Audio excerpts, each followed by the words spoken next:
We welcome you on behalf of Milwaukee Public Museum. I am Robert Smith. I am here in my capacity today as resident historian of America's Black Holocaust Museum. Folks, we're going to have a wonderful and powerful conversation today that will take us through some of the most difficult histories of the last 100 or more years, and that will have us talking about two very vicious systems, apartheid and Jim Crow. And as we get our conversation started today, we want to welcome Coach Ambrose into our conversation. We're going to set the stage for you today and give you a sense of what we're up to. We've got a conversation with some folks who've experienced apartheid, and we've got some expertise in both apartheid and Jim Crow at our disposal today. So we're going to hear from them, but we're going to do something that's very important. And in a number of these conversations that we have, we don't always take time to do some meaningful reflection, and we're going to do so. Coach Ambrose, how are you today, sir? I'm doing great, Dr. Rob. Thank you. Can you talk a little bit about what we're going to do at the 1 o'clock hour after we wrap up our panel? Yes, we're having an hour of a courageous conversation, an opportunity for us to process the thoughts, feelings, and emotions that may come from this conversation with the panel today. Um, Heavy but important topics, and being in community is a great place to be able to process those with other people. Absolutely. And we're here to honor the life and legacy of Nelson Mandela, as the exhibit does in remarkable fashion. Folks, if you haven't had a chance, make sure to get over to Milwaukee Public Museum and experience that exhibit. It's here through August, and it's a really rich opportunity for us to revisit a past that's kind of still with us in so many ways. That's not kind of, but it's certainly with us in so many ways. And Coach, as we think about some of those difficult emotional components that are certainly going to be a part of our conversation today, can you talk to us and offer us a bit of a wellness check? Tell us what we need to be thinking and how we need to get ourselves together for this conversation. Yeah, it's a great question. I would suggest that you just become aware of already what's happening. So one thing that Mandela talked about is courage. That's one of his great qualities. And sometimes we think about being courageous as being able to do things without fear, as opposed to the idea of having fear and doing the right thing anyways. So the first step to that is being aware of how you feel, whether that's good, bad, or indifferent, and then being able to make a conscious decision and effort to do the right thing. So taking a few minutes to have a wellness check-in. We'll do that right now. It'll be a great way for us to center and be present for the conversation that we're about to have, whatever comes next in our lives today and moving forward. Great, thank you very much, Coach. Let's role model this for our folks in attendance today. Let's see if we can really open up ourselves and get a little vulnerable as a means of making sure we move into this conversation the right way ourselves. Here's a question that I think so many of us are experiencing as we jump into this conversation with the exhibit being here in town. Can you provide some of your own personal reflections on the importance of Nelson Mandela and his legacy, just from your own heart and your own mind? And then after you say a few words, I'll do the same. Yeah, I mean, I've been reflecting on this since being invited to work together. I actually studied Black history, African civilization history in college, and found myself being very angry and very upset and not understanding of how to process those thoughts and emotions. And, 20 years later, almost being able to come back to this type of a conversation with new skills and new experiences, I find myself in a different space in my life. So for me, it's been a great chance to reflect on some things that I love. I love history. I'm a history major, and somewhat that's has gone away from me because I got so angry, not being able to understand how to process those thoughts and emotions. So meditating on Nelson Mandela's life, I've realized that I have an opportunity always, every day, to just get a little bit better in small ways, small actions. And being here today with this great panel yourself is one of those steps I can take towards becoming a better whole person. Wow, thank you very much. Appreciate you sharing. And as I mentioned, I'll do the same. My earliest recollections of what really drives this conversation. One day my mother told me to come into the TV room, Coach, and she said, "Sit down. I want you to watch this." And it was the moment of the young people in Soweto uh, shaping and expressing their discontent with apartheid. And I'll never forget. She said, "You need to see the power of young people when they stand up for themselves.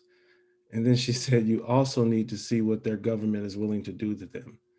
And you know, something like 20 plus years later, I'm a college student, and a good friend of mine, Telva Magruder, she stops me in the hallway and she says, Rob, Nelson Mandela is free.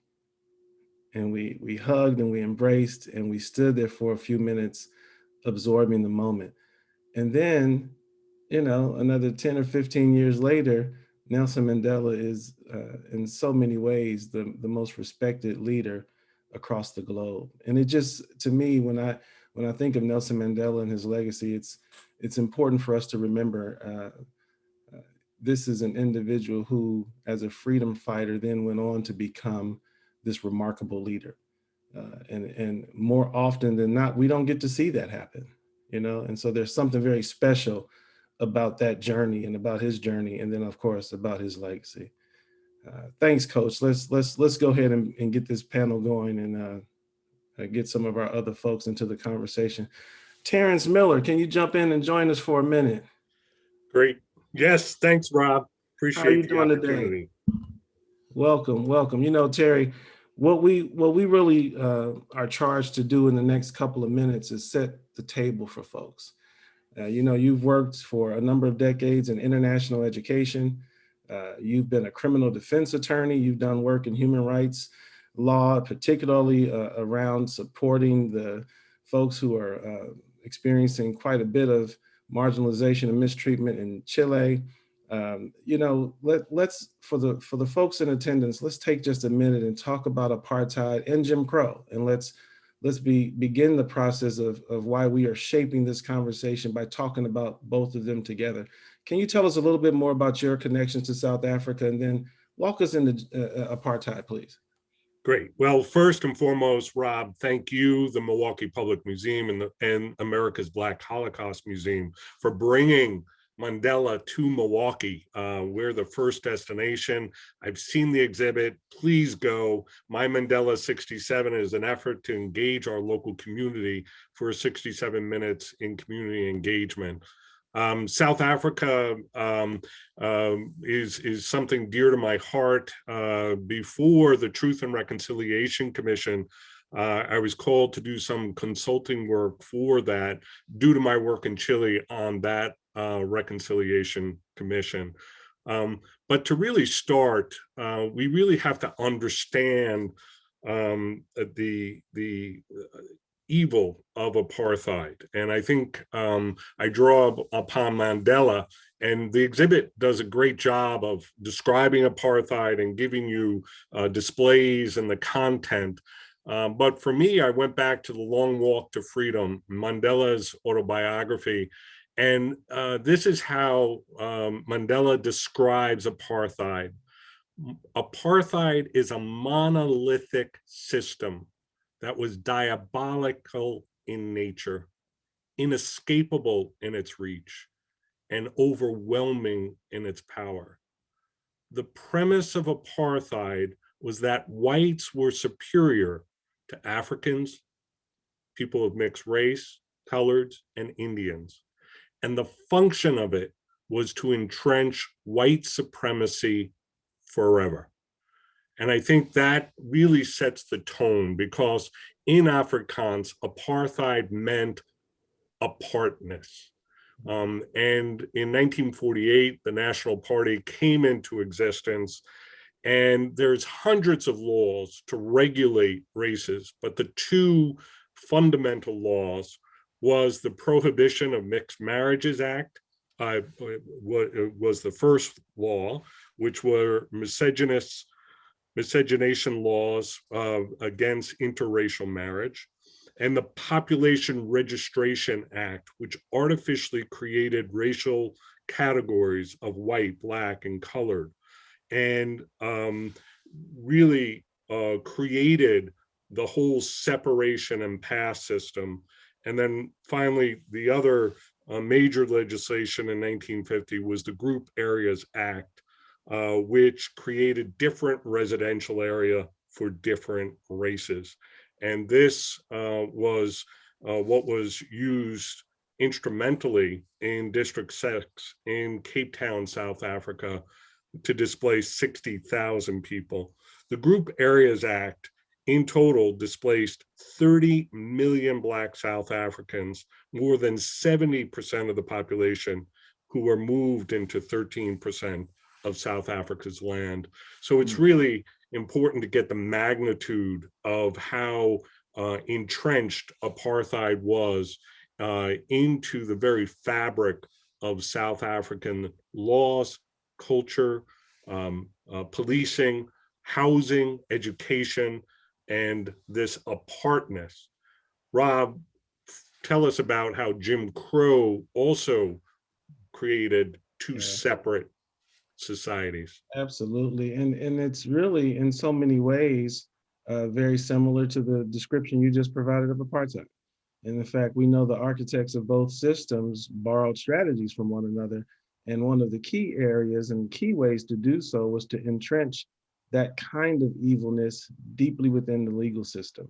And so as much as we think about Jim Crow being a system of legal segregation, of physically separating people, that legal system also was designed to do exactly what you mentioned about South Africa, which is to create racial hierarchies, to not only keep people physically apart, but to make sure that the overwhelmingly, the larger monte of resources, the larger monte of opportunities would ultimately go to white Americans. And so the system of legal segregation is the core, the anchor of what becomes the process by which racial hierarchies get defined here in the US. And this leads to a really vicious set of expressions of racial terror in the forms of lynching, in the ways in which Black women's bodies are met with quite a bit of sexual violence on the part of white males.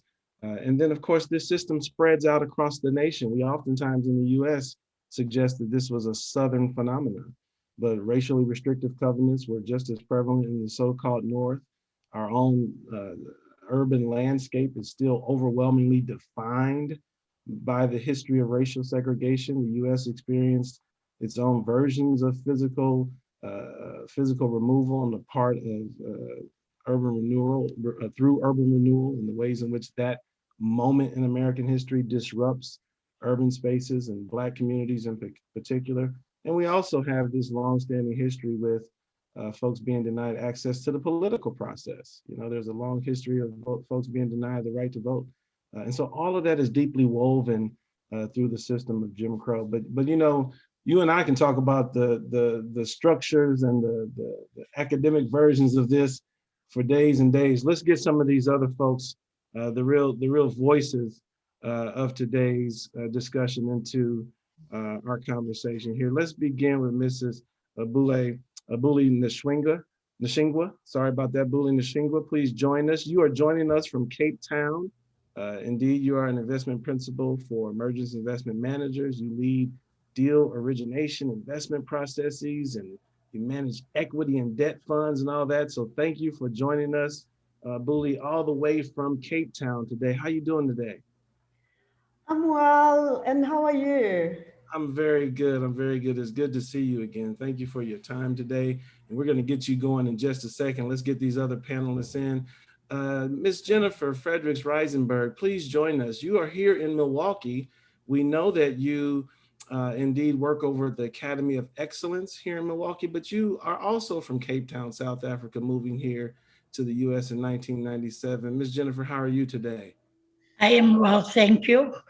I was born in Cape Town, and I moved from Cape Town in February of 1997 at the end of apartheid, but I moved here because I was going to be redeployed. I am what they call colored, and so I had lived in Cape Town all my life, and I didn't want to be redeployed to the rural areas because I had two small children. So I thought, oh no, I will seek out a better opportunity for my children because I grew up in apartheid. Well, thank you very much. We're going to hear some more about that story. We appreciate you sharing that. Let's get Dr. Cedric Burrows in. Dr. Burrows is an associate professor over at Marquette University, one of my colleagues. He researches and teaches courses in writing, cultural rhetoric, African-American rhetoric, and social movements and protest literature. Cedric, how you doing today, brother? Good. How you doing, Rob? I'm good. I'm good. Thank you for joining us. Abuli, we're going to start with you. All right. We're going to get into this conversation and we're going to ask each of our panelists actually to share some of their thoughts about the systems of apartheid or Jim Crow. But let's begin with you. Can you start just a little with a little bit of history around you growing up as a Black woman in South Africa? Share some experiences that you think might resonate with those folks here in attendance today, and any stories you might want to offer. Give us some context and some understanding of South Africa and apartheid. First of all, I would like to thank you for the opportunity to be part of the panelists and share my story. I'm a daughter of an African man who never owned any land. I grew up in a village. And the reason we grew up in a village, we didn't have a choice, it's because of different laws of segregation that started in the 1800s. And one of the laws that I would like to focus for this is the Urban Areas Act of 1923 that made sure that Africans, they live in rural areas and they don't come close to town or cities. And I would like to highlight three things. This is a broader topic, but there are three things that really impacted my life. One of the three things is migration of labor. If you talk to every South African household, when people talk about South Africa and apartheid, they always focus on Mandela. The liberation of South Africa is the collective of so many families that were affected by these laws. And the law of segregation on the migration of labor, it left most families where the fathers had to leave families and work in Johannesburg and work everywhere. My personal story, my father worked in East London, which was 70 kilometers away from my village. He would come back home once a week. But because he was a political activist, even when he comes back during the weekend, he didn't have time to spend with family. And in the African culture, especially a boy child, you're given a responsibility of being the head of the family. Though there's that expectation, there's no support that is coming from fathers because they had to fight for their liberation of, and my brothers experienced that as well. And you can see in the way now where we find there are challenges within the family structure. And then the second thing, the segregation that did, it was depriving Black and colored people and Indians access to education. When I think about my education, I did my primary in my village. And then when it came to going to high school, there was no high school in my village. We had to walk something like 17 kilometers so that we can have that access to education. And one of the things that I'm still proud of when I think about my father, though he was going through that and he was not available, he made sure that in my household, there was always a newspaper. What the newspaper did for us, it gave us access to current affairs. It made us to be able to dream more, to know that you can be something, because the only careers that we knew at the time is being a teacher, being a nurse, and being a doctor. But by having that access, I could dream more of all things. And I ended up going to the University of Cape Town, which was my first experience of studying with white. And what that integration of going now to a white school, that's when I realized that apartheid didn't just do little for us. There's mental health that came with it, which even today, post-liberation, most Black people are still experiencing that because it made us feel so inferior that even when you do get the education, when you do get the access to things, when you go to that boardroom, I started my career in asset management, which is male-dominated and white. When I get there, I kept on feeling like that I don't belong to be there. I didn't have the confidence. I have to go to a spiritual path of knowing that I deserve to be here. My ancestors have fought for me so that I can have these opportunities. Since 2007, when I look for employment, I don't work for white companies. And the reason I'm not working for white companies is that I have a responsibility for the young ones that are coming after me to know that they have space in the world and that they are enough and that they can build businesses, because we know, be it politically, be it economic freedom, is the driving force. And that is what I'm taking forward, and that I want to be a role model for the people that come after me. Thank you. Oh, that's so powerful. Thank you very much. Thank you so very much. We're going to come back to some of those themes after we get some comments from some of the other folks, because you brought up some very important topics we need to unbreak. Ms. Jennifer, why don't you jump in? Tell us a little bit more about your experience as a colored woman and what that really means for folks who may not quite understand the language and the hierarchies and the structuring. So, like I said, I am what is called Cape Colored. To explain that, I have to go back in the history just a little bit. In 1652, the whites, or shall I say Europeans, came to South Africa for the first time. This was Jan van Riebeeck and his family. They were Dutch. And they saw Cape Town. And in Cape Town at the time, there was this group called the Hottentots. They were really beachcombers. They lived on the beach. They were free. And so these Dutch women, in the afternoon, they would drink tea. You know, they would live in the castle, which is still in Cape Town, that they built there as a halfway station between India and Europe. So that they could take spices and they would stop at Cape Town. So all of these people lived in the castle, but while the women wore stays and drank tea during the afternoon, the men was raping the Khoi girls, and so the colored people were born. So colored people are really mixed people. And so some look like whites, and I have some features of the Khoi. Some others just look like their tribal ancestors, the Khoi. Well, when apartheid came in, I was born when apartheid was 2 years old. And by then the Khoi was already wiped out. But what did it do for us is that because apartheid was racial segregation, what it did for me in my family, we knew very little about Nelson Mandela because we were protected. The media never ever told us that there were people that were fighting for freedom. What we were taught in school was that Black people were bloodthirsty. And anybody that came into the country that was fair-skinned, they were being hounded. We only saw the bad part. That is what we learned in history. We didn't learn anything about it. To me now, then I didn't understand it. And I thought that was the truth that I was being taught. And as we grew up, we never really knew anything because we were so protected. I first heard about Nelson Mandela in 1975.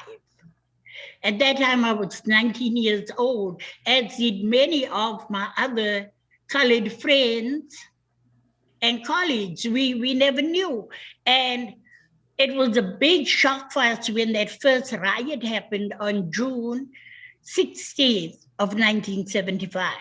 I remember being in a classroom, first year teaching, and a parent came to the door and she said, "I want my child." Child? Ma'am, you have to go to the office. You have to speak to the principal. She pushed me. I fell against the board. And she said, "Give me my child." The next thing I heard a stampede of feet. And the teacher next door ran in and pinned me to the ground. And we lay there for a few hours. When we came out, we couldn't breathe because the tear gas was so heavy in the air. It was already 5 o'clock in the evening.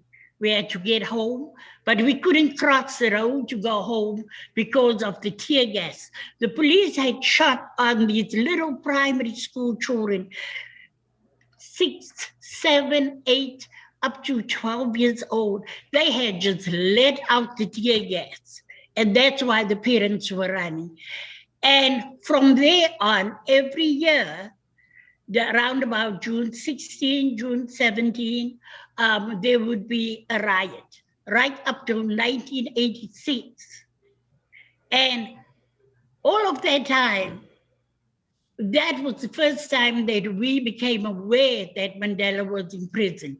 That was the first time because, and then when you ask questions, they would talk about treason, they would talk about these people are terrorists. It never came across that they were freedom fighters. How it affected me personally is with the Group Areas Act that was moving people around. My grandparents lived in Artery on Brown's Farm, and my aunts and them lived on the other side in Louisville Avenue. And all of them lost their houses and were moved into Parkwood. And they were given no money, no compensation, no nothing. You just have to give up your big house and move your family out into this complex because the group areas was taking over. Another way it affected me was with the Immorality Act, where you couldn't get married across the color bar. I had a cousin. We were very, very close, and she married a Portuguese guy. And this was in 1978 and 79. She had a baby, and she came to Cape Town with her baby. She had to move because she had married the white guy, and she had moved, and so she came home with this baby. And the baby was classified white, but she was classified colored. And so when she came home, we were all excited because here's a new baby in the family. And she's home 2 days, and there's a knock at the door from the embassy. The baby cannot stay in a colored area. So either she has to give the baby off to the embassy for the baby to be deported. She can stay, but the child couldn't. And so she had to leave and go back to Portugal with the baby because of the Immorality Act. And we thought that that was so wrong. And now we're talking almost 40 years later, and that little baby is still aware that she doesn't want to be with people of color because she's white. Wow, thank you for sharing that. That's indeed a reflection of how gruesome the system can become. Cedric, can you jump in a little bit here? And you've heard a little bit about apartheid from folks who've experienced it directly. Thank you, you two wonderful women, for sharing your stories. Cedric, give us some context around Jim Crow. Let's fit Jim Crow into this discussion. How do you, in your work and your experiences, how do you think about, articulate, teach about Jim Crow in ways that might reflect some of what we heard today? Sure. So I guess first I'll give you some context about how these segregation laws came into being. So first, it was during Reconstruction. You had the passage of the amendments. 13th Amendment ended slavery. 14th Amendment granted African American citizenship, and then the 15th Amendment granted Black men the right to vote. And so you had a Congress doing radical Reconstruction that had officers, federal officers who would come into the South.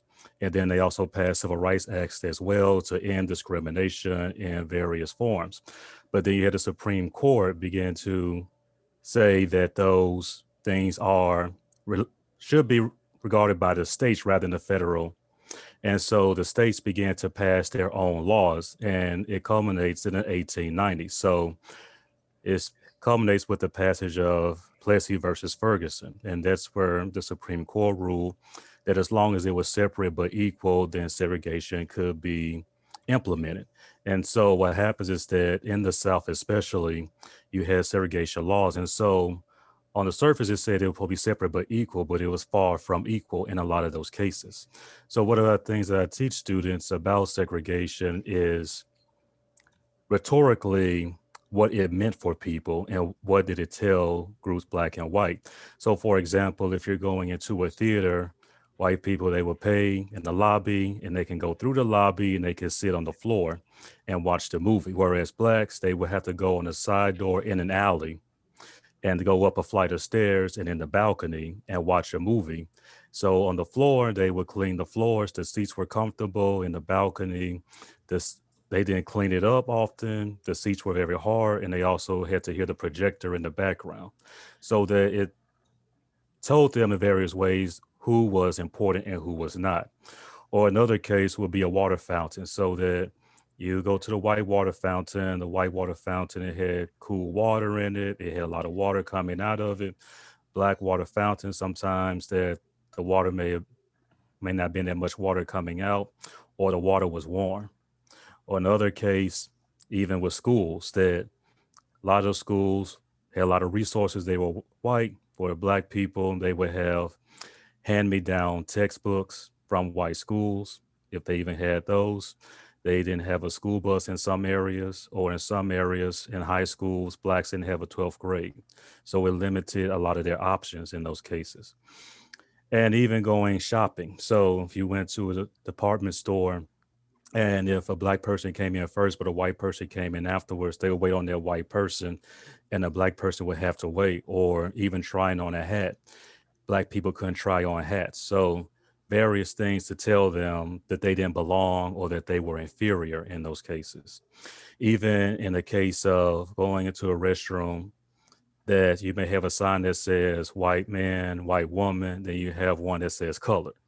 So that, even just one restroom for every black person, but then you have one for a gender. So it says that you're not even a person. You're almost like a thing. You become a thing in society. And so that is illustrated even in some cases like a phone book. So you knew who was black or white, especially a woman, because they would have a title or Miss or Mrs. for white women in the phone book, but they wouldn't have the same for black women.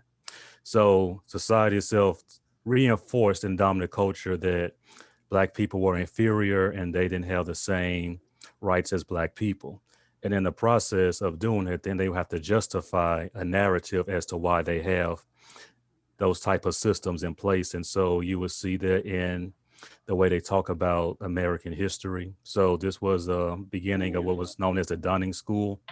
And this is the school of thought that said that Reconstruction was a failure because black people got too much too soon, and that white people had to restore the system and also to protect it from corruption. And so this is a school of thought that was also in textbooks, but it also permeates throughout American society. So in movies like Birth of a Nation, which glorifies the Ku Klux Klan, you had Gone with the Wind.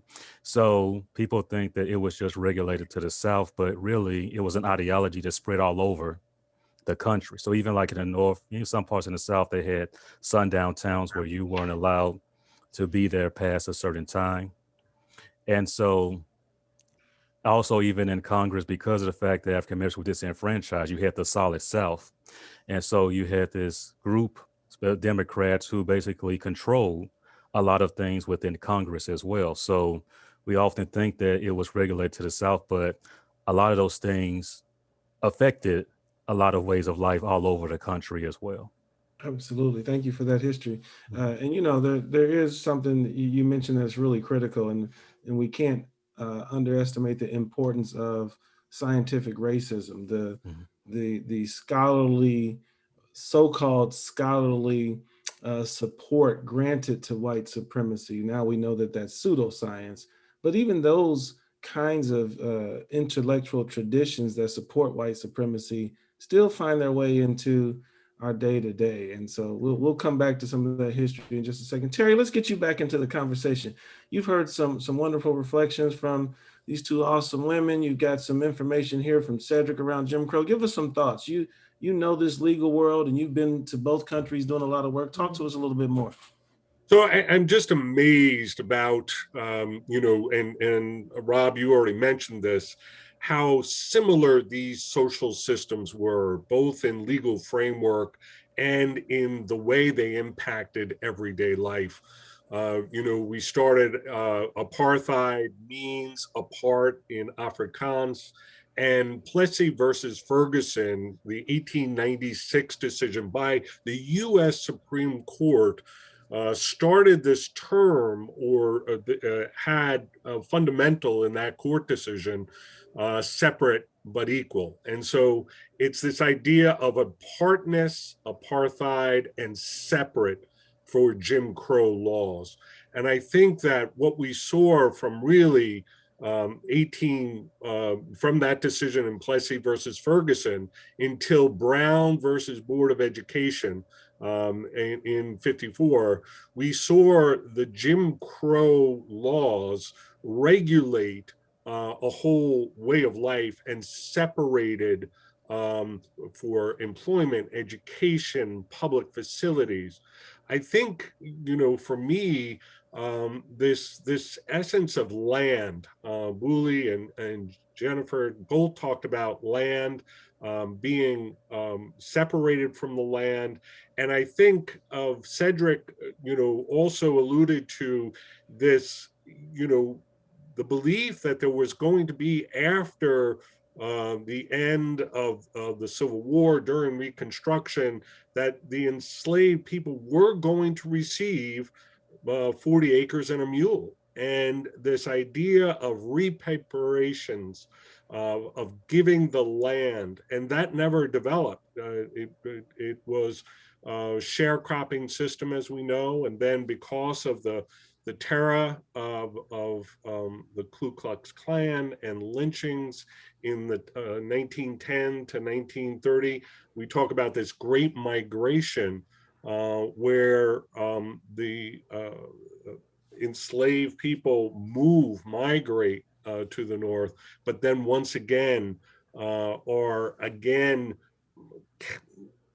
captured into this system of Jim Crow laws in cities in the north as well. Absolutely. And so that for me is something that I'm hearing as a common theme, both legally and that connection of how that impacts everyday life.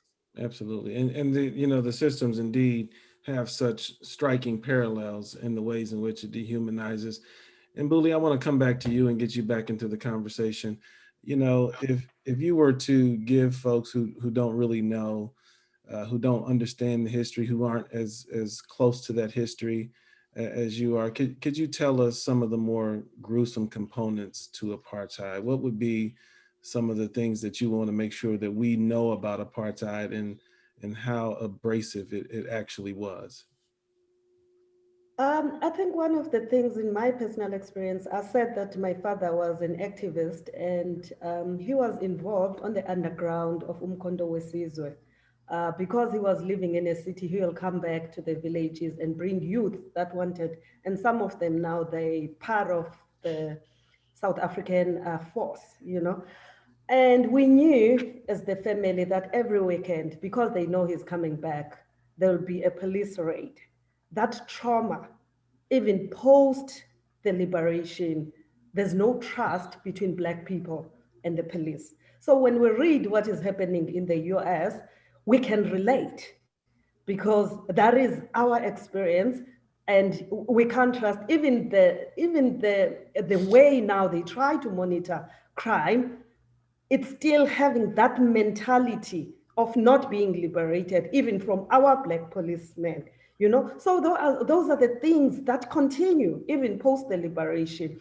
And the most important thing about South Africa, because apartheid was so systematic, is liberation of the mind of a Black person to feel liberated and to feel that they can do things. And I think though we had reconciliation, but we didn't take into account the healing of the mind That's why we're still having challenges that we have. Even when we're in power, it's difficult for us to deliver for our own people. So the mental side into this, to me, is the biggest, and we need education and opening those opportunities so that people can journey with themselves and liberate themselves and know that they deserve good in this life. Thank you so very much. In a few weeks, we're going to have a conversation about the liberation movements in particular, in opposition to apartheid and Jim Crow. And so that's a conversation we're going to really explore in depth, to think about the ways that folks resist those institutions. And we know that liberation of the mind is so critical indeed. Jennifer, being a colored woman is obviously different than being a Black woman, and yet you were still caught in that system. Tell us about some of your more difficult experiences or knowledge around apartheid as a colored woman. Well, like I said, we were very protected as colored children. But one thing I know is that the resources and the economics, they were very unjust.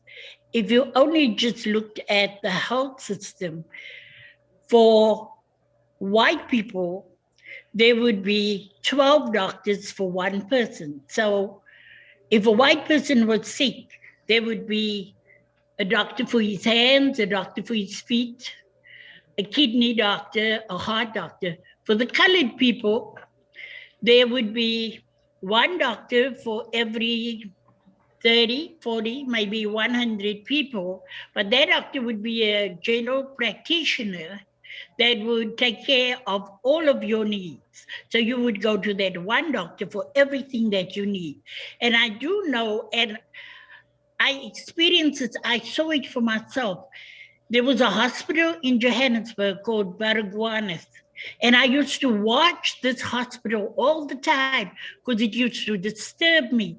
Mothers would sit outside with their little babies, and the babies would die in their arms, because while we had one doctor for 60 people, in Johannesburg at the Baragwanath Hospital, there'll be one doctor for maybe 300, 400, 500 people. And so they couldn't give those people the resources that they needed.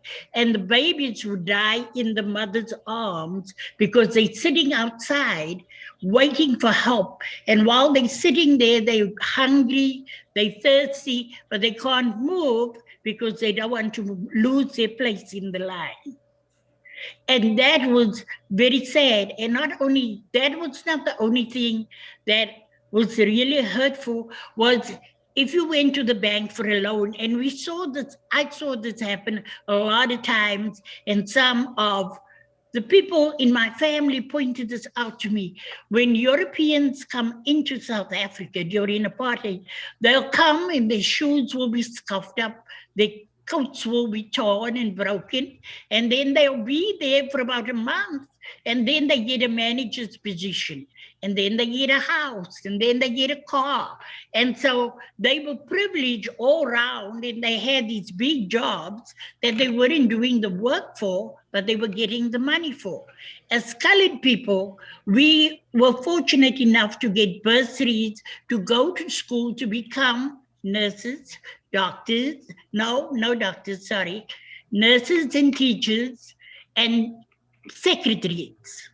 That was open to us, and we would get a bursary that would pay your fees to go. But if you were a Black person, there was nothing.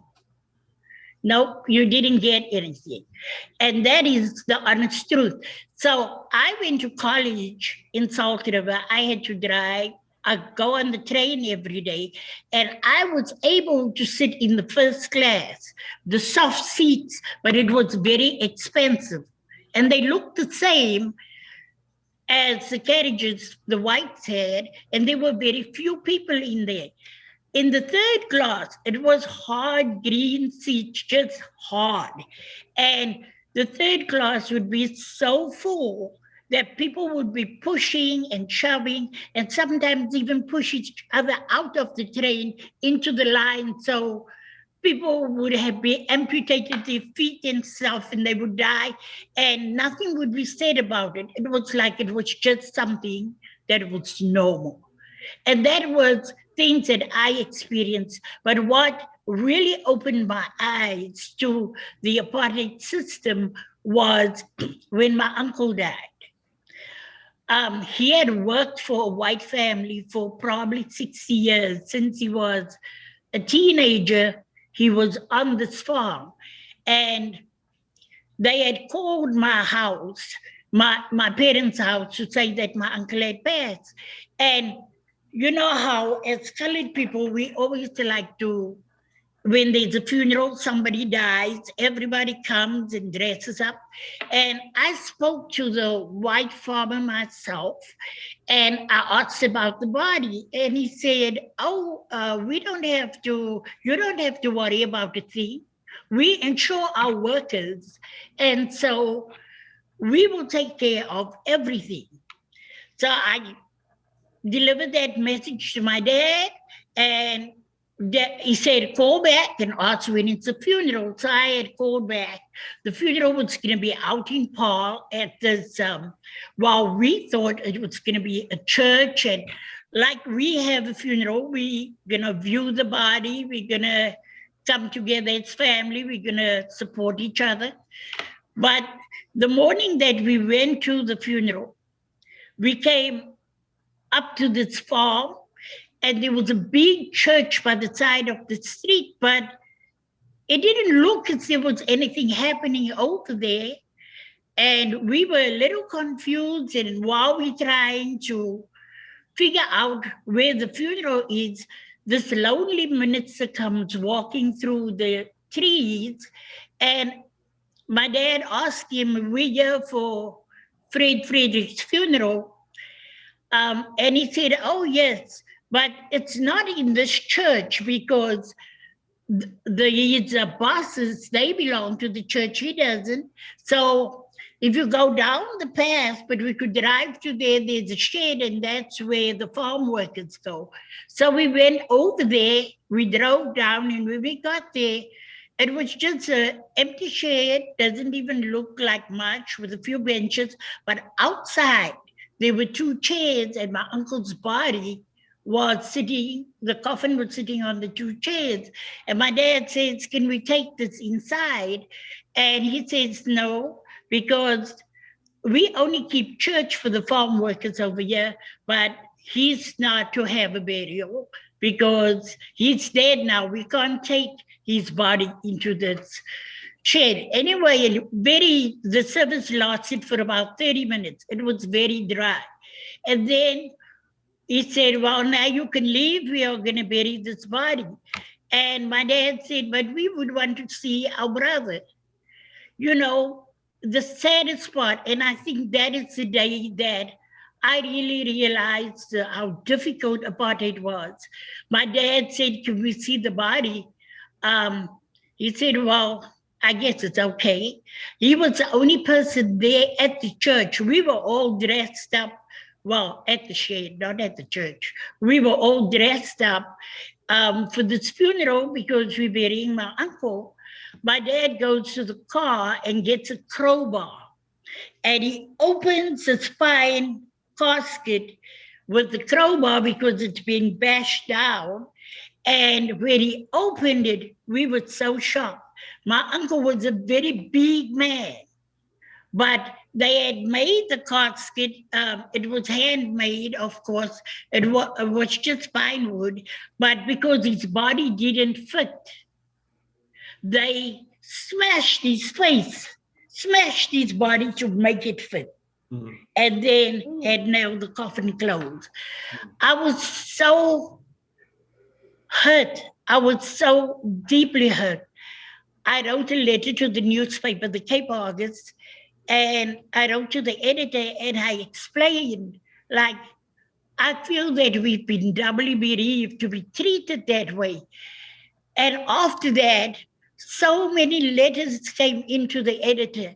And every time I read about the things that people went through, I said, oh my God, this is happening in this country under my nose, where my parents have protected me year in and year out. And from there on, life changed for me. I became, before that, I was a little prejudiced, maybe not a little, maybe a lot more, because I was so afraid to mix with other people. I was so afraid. I just mixed with my own kind of people. And from there on, when I read what some people went through, it was like the scales fell from my eyes. Yeah. And I saw for the first time what this place was really like. And I just want to add to that. As a teacher before, I would teach the same things that I was taught as a child about people being bloodthirsty and all that. And that changed me. I saw that the history books are biased. Yeah, absolutely. Absolutely. Thank you so very much for that. Cedric, let's give you one more chance to talk to us a little bit more about Jim Crow. You've heard about some of these very unbelievable and evil components to apartheid. Can you offer some contextualization around Jim Crow? We know about lynchings and we know about the violence that is directed at Black women under the system of Jim Crow. Can you give us a little more context and a little bit more history around that so folks can understand how that extra legal violence worked to maintain that system as well, alongside the laws? Sure. So with lynchings themselves is that it was a form of punishment. And on the surface, the dominant narrative was that it was a way to prevent rapes from happening, especially for white women. But then what happened was that you had people such as Ida B. Wells who had friends who were lynched, found out that that wasn't the case. Oftentimes, lynchings were as a form of keeping Black people in their place. So let's say, for example, in Wells's case, her friends started a grocery store, but it was in competition with a white grocery store. And so what happened was that because of that competition, then trumped up charges were placed against the Black grocery store owners. And then they were lynched because they were saying they were trying to incite a riot. Or another case would be if a Black person wanted to assert their rights, then it would be a form of lynching as well. Or another case where if it was consensual activity among Black men or white women, then there was another form of punishment for lynching as well. And in some cases, it was a way to get Black people out of certain areas. So, for example, in some areas like in Tennessee or in Georgia, that a lynching occurred. And so they would hang the body in the Black section of town and they would tell them, this is a reminder, or they would tell them, okay, you have 24 hours to leave this area. So there was another form of racial terrorism in that case. And another narrative about this that people think it was some spontaneous event that happened, when really it wasn't that case. In a lot of cases, the newspapers would print that a lynching was going to occur, and they will also cancel classes for white school children so that they could attend the lynching. And that what happened, it became a carnival atmosphere, picnic atmosphere, where they would bring parents would bring their children, they would sell tickets to it sometimes, or they would bring food. And so it became a very carnival atmosphere for that environment. And so what would happen was that the person would be lynched, and then afterwards they may set that person's set that person's body on fire, or they would basically decapitate that person, cut off body parts, and distribute those parts to various people. So, for example, in the case of L. Parsons, who was lynched outside of Memphis, that his head was severed. And so they threw his severed head down on Beale Street in Memphis, which was the main Black thoroughfare. And so these were all cases where it was a way to keep Black people in their place and also to make sure that they knew what they can and can't do in society. And so this was sanctioned by the state because there was a case where if somebody was in prison, then the sheriff would say, okay, this person is here. Then the mob would go in the prison sometimes and would get that person and would lynch them. And because of the fact is that Black people were disenfranchised, they didn't have any outlet or avenue to protest. And so what happened was that because the juries were all white, they wouldn't convict anybody. if they were even brought to trial for those lynchings in those situations. And so this occurs roughly between the late 19th up until the mid 20th century. And they were not only in the South, but they were also in the North as well.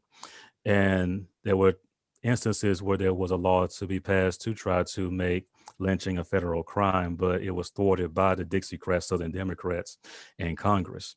And so as time goes on, the lynchings occur less frequently, especially post World War II, but it does evolve in various ways because those people who sanctioned it were always members of the Klan. And so a lot of those people then become involved in law enforcement.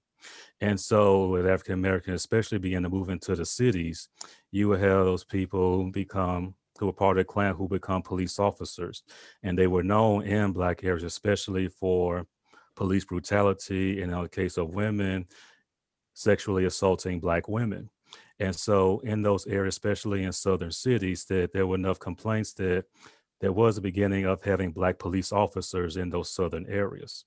But what happened was that even though there was the veneer of Black police officers, they weren't allowed to arrest white people, and they weren't allowed to own weapons, or they had to purchase their own weapons. So, Wow.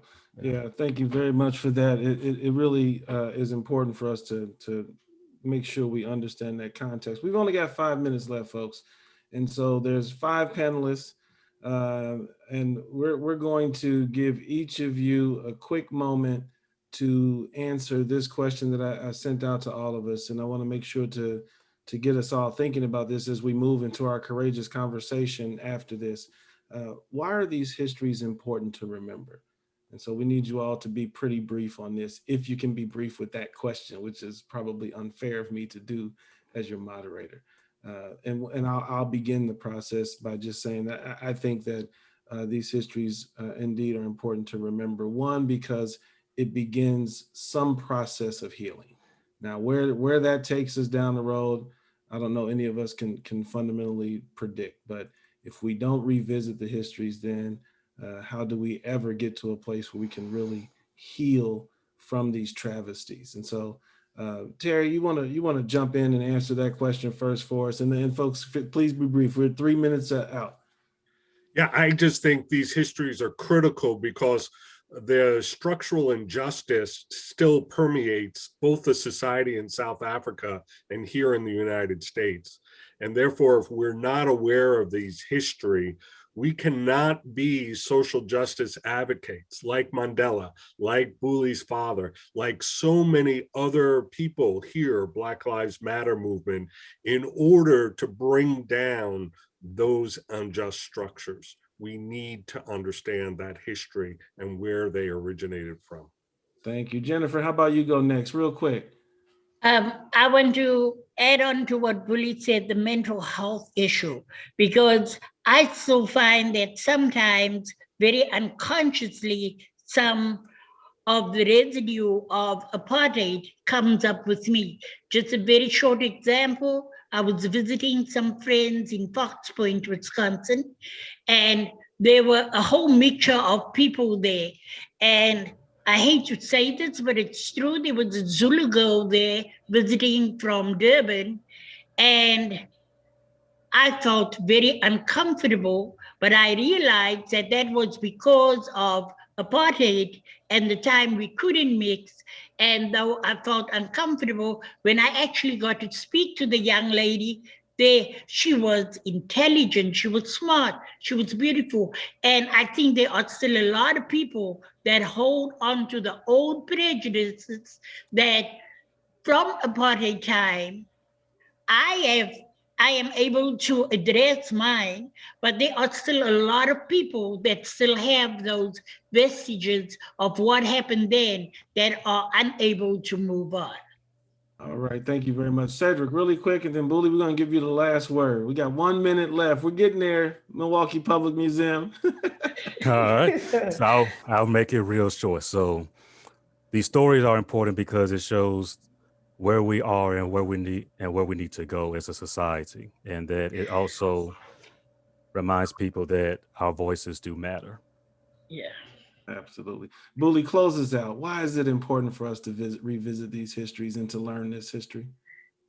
I think it is very important because there's a lot of identity that was lost through these processes.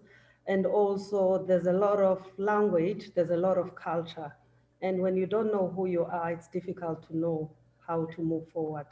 So the history will give you that context and go back into reflecting on who you are and here. Thank you very much. Folks, excuse me, folks, on June 17th, we will have the second part of this series, and we will talk about resistance movements to apartheid and Jim Crow, both those that have been long-standing histories and how they are emerging today. Right now at 1 o'clock, we are going to move to a courageous conversation so we can spend a little bit more time with these themes. Coach, you want to talk a little bit about where we're headed next at 1 o'clock here?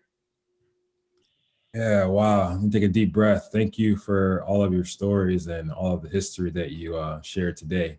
So it'll be an hour for us to continue the process, right? We just learned a lot.